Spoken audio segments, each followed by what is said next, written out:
9 Schritte Somatic Experiencing Übungen lassen nicht nur Schocktrauma heilen, sondern sogar Entwicklungstrauma. Kein Mensch auf dieser Welt schafft ein Leben ohne Trauma. Deswegen schauen wir uns hier diese Anleitung dazu an, die du dir immer wieder abrufen kannst, damit du endlich frei wirst von diesen körperlichen Gefühlen und dein Nervensystem nachhaltig beruhigen kannst. Versuch dir mal unsere Psyche wie folgt vorzustellen. Im Grunde genommen sind alle Gefühle, die sich nicht gut anfühlen und die Gefühle, die sich gut anfühlen, im Ganzen das komplette Paket deiner kompletten Psyche, wenn man so möchte. Aber wenn wir psychische Probleme haben, egal welche, ob das Ängste sind, Panikattacke oder Symptome im Körper, dann hat das eigentlich im tieferen Sinn immer eines zur Folge. Diese Gefühle, diese Symptome, die uns plagen, wurden von uns selber abgespaltet. Egal, ob das damals die erste Panikattacke war, das erste Mal eine Derealisation oder das erste Mal in einer depressiven Episode. Dahinter stecken Emotionen, Gefühle, die wir in der Vergangenheit aus ganz verschiedenen Gründen abgespaltet haben.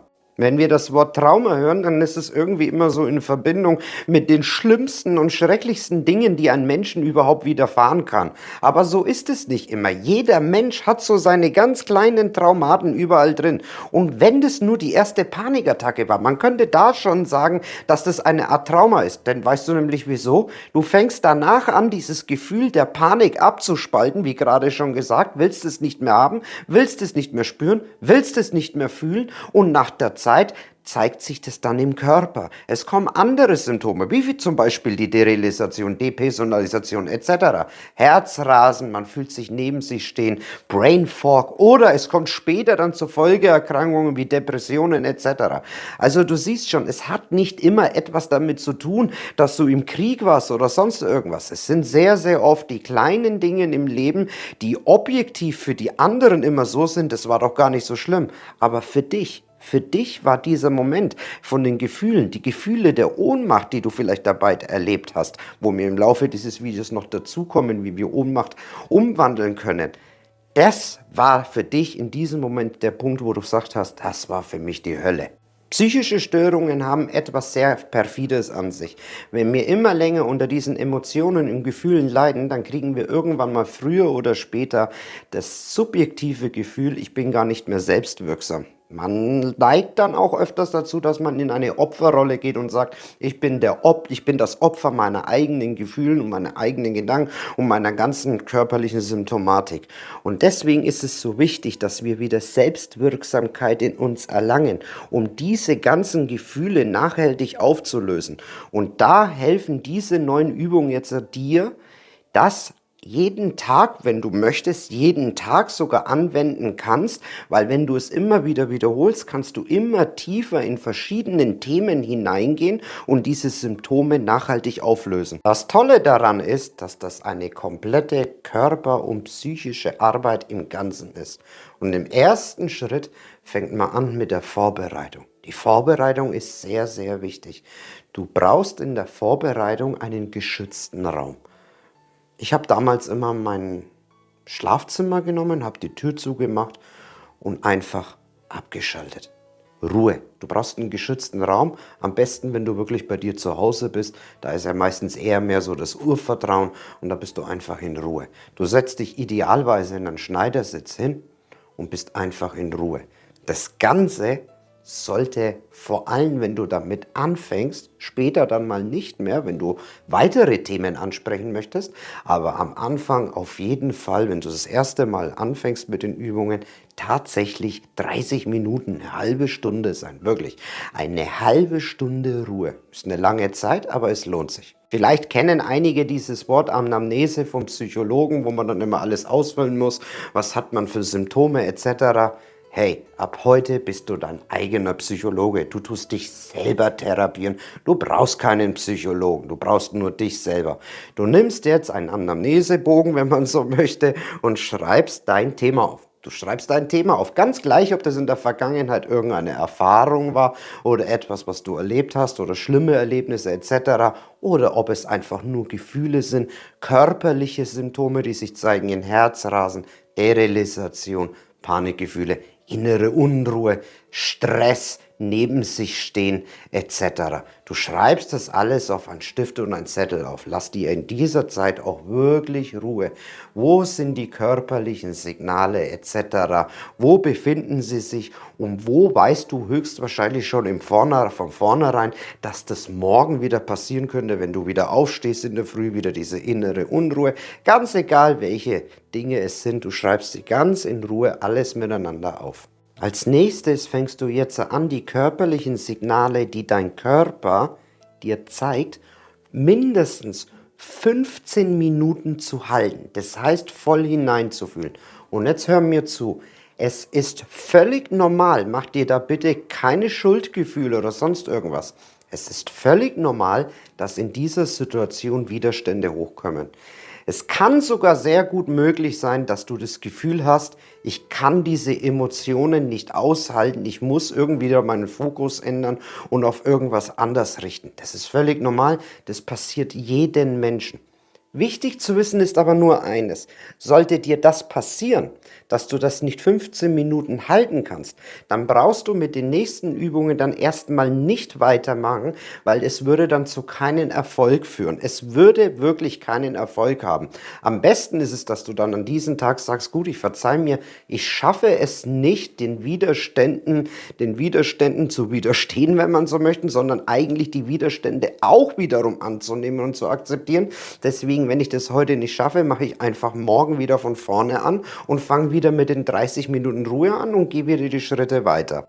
Der nächste Schritt, der Schritt 3, ist achtsame Ressourcen aktivieren. Das bedeutet nichts anderes, dass du da praktisch eine Übung machen solltest, die dir am besten die am besten gefällt. Ich persönlich, aber musst du nicht machen, habe da immer eine Atemmeditation gemacht und habe mich dann ganz bewusst auf meinen Atem konzentriert und den Atem einfach ganz langsam gespürt in mir innen drinnen und das Ganze einfach 5 Minuten, um einfach nochmal nachzuspüren, um zu sagen, ich kann jetzt alles da sein lassen und ich bin jetzt einfach achtsam in meiner eigenen Meditation und beobachte einfach nur meinen Atem. So, und jetzt kommt der Schritt Nummer 4, einen sicheren Körperanker setzen. Dieser Schritt ist wichtig.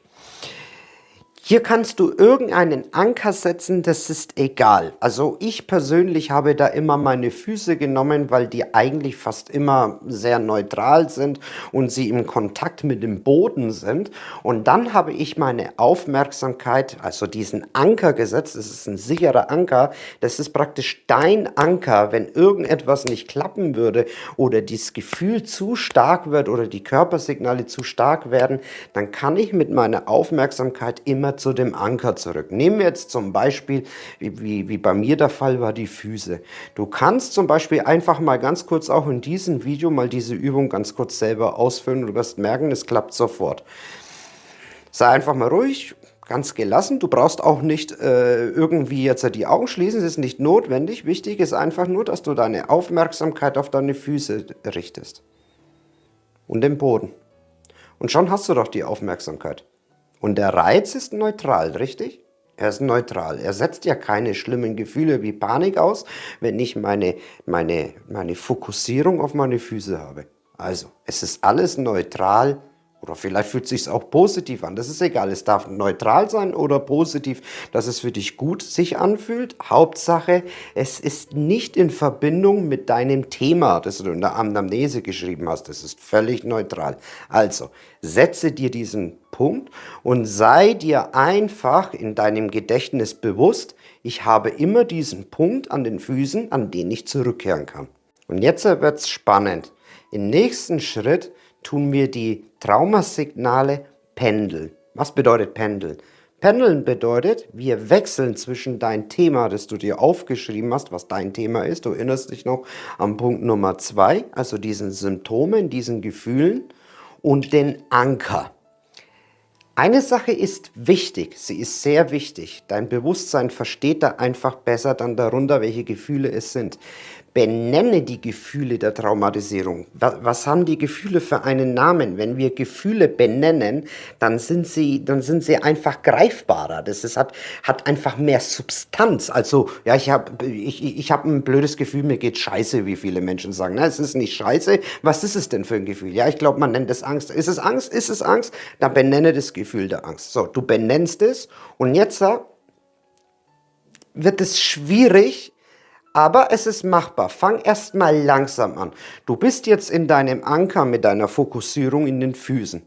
Danach gehst du in eines deiner Themen hinein. Vielleicht ist es das Herz bei einem Herzphobiker, die Herzangst. Und jetzt pendelst du da in das Gefühl der Angst und in der Magengegend mit deiner Aufmerksamkeit da rein. Jetzt merkst du, dass diese Symptome, diese Gefühle hochkommen. Die Aufmerksamkeit ist darin und jetzt switchst du, also pendelst du wieder zum Anker zurück. Wenn du im Anker drin bist, nimmst du diesen Weg wahr, wie sich die Gefühle verändern. Das nimmt man ja wahr in dem Moment. Das bewusste Selbst nimmt es wahr, wie sich jetzt das Gefühl hier der Traumatisierung des Themas ausbreitet. Und danach gehst du mit Absicht wieder in den Fuß rein, in den Anker. Und danach switchst du wieder zu den Emotionen. Und wenn das einmal gelingt langsam, machst du es schneller. Jetzt pendelst du. Es ist wie Pendeln. Jetzt wirst du schneller. Traumatisierung, Symptome, Anker, Wechsel, switchen, immer weiter, immer weiter. Und das Ganze kannst du versuchen, so mit dieser Pendlerei, so circa 5 Minuten, 3 Minuten wären schon super. 5 Minuten, wenn du hinkriegst, wäre echt mega. Jetzt kommen wir zu Schritt Nummer 6. Das Pendeln ist meistens echt unangenehm, das musst du wissen. Es ist nicht toll, es fühlt sich nicht gut an. Während dem Pendeln, das ist ganz normal, schaukelt sich in deinen Körper Spannung auf. Ja? Das merkt man dann, ist bei jedem Menschen natürlich immer individuell. Jeder kriegt woanders, je nach Trauma, je nach Gefühle, je nach Thema verschiedene Spannungen. Der eine beißt mit dem Kiefer, ne? Macht so durch dieses Pendeln, diese Spannung. Der andere macht den Nacken steif, der andere macht die Fäuste so und der merkt diese Spannung. Und jetzt ist es wichtig, diese Energie, die beim Pendeln entstanden ist, positiv als Ressource zu nutzen und einen Bewegungsimpuls auszuführen.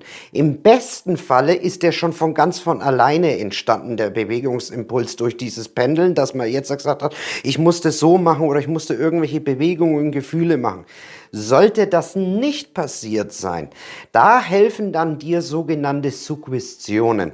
Du kannst dann anfangen, in diesen Zustand, in dem du drinnen bist, dir dann zu sagen, in Bildern aus der Vergangenheit, irgendwelche Dinge, die dir viel Freude gemacht haben, viel Spaß gemacht haben, wie zum Beispiel beim Klettern oder wo du gewandert bist oder irgendwelche Handlungen, die dir in Verbindung mit diesen Gefühlen große Freude bereitet haben, beim Fußballspielen etc., eine Handlung auszuführen, egal welches, sei es mit den Händen, sei es mit den Beinen oder sonst irgendwas. Hauptsache, du kannst diese Spannung, diese Energie, die dahinter steckt, jetzt abbauen. Übung Nummer 6 machst du circa 3 Minuten.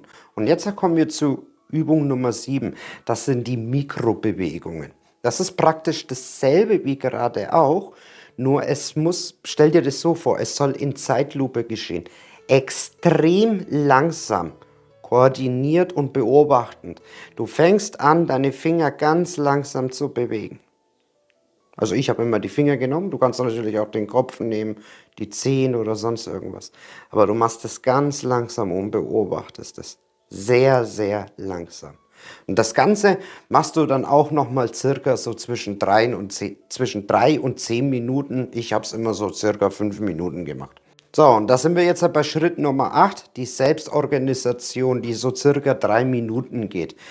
In diesem Zustand sollst du einfach nur verweilen und deinem Nervensystem jetzt die Chance zu geben, sich wieder voll zu organisieren und sich voll wieder praktisch zu entfalten, dass es wieder ins Gleichgewicht kommt.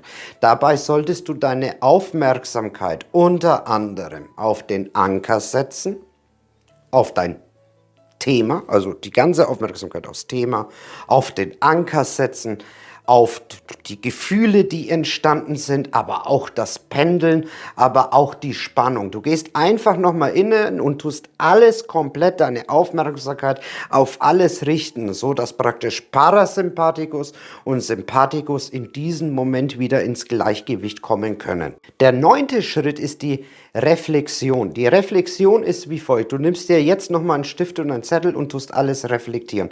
Was sind deine Erfahrungen damit, ja? Was hast du damit für Erfahrungen machen können? Wie war das mit dem Pendeln? Schreib's dir einfach laienhaft auf. Ich habe das so und so wahrgenommen, dass die Gefühle sich verändern etc. Ich habe mich in einer Zeit lang sehr, sehr schlecht gefühlt. Das war dieser und dieser Punkt. Ich konnte vielleicht auch dieses oder jenes Positives mitnehmen. Ich habe diese oder jene Erfahrung gemacht und das schreibst du dir alles auf ein Zettel auf und liest es dir in Ruhe nochmal durch. Jetzt ist es ganz, ganz, ganz, ganz wichtig zu wissen, dass du all diese Übungen, die ich dir gezeigt habe, nicht machen kannst, wenn du kein gutes Körpergefühl hast. Denn wenn wir kein gutes Körpergefühl haben, dann können wir schlecht damit in Verbindung kommen. Ein gutes Körpergefühl kann man sich, sag ich mal, Pi mal Daumen, in circa einer Woche eigentlich aufbauen, wenn man eine Woche lang jeden Tag 15 Minuten meditiert. Nach der Zeit wirst du ein sehr gutes Körpergefühl aufbauen können und anschließend kannst du dann mit diesen Übungen anfangen. Wie richtig meditieren geht und ja, vielleicht auch ein Video dazu, was dich sehr interessieren könnte, hier auf der Endcard. Bedanke mich fürs Zusehen, dein Juan, Namaste.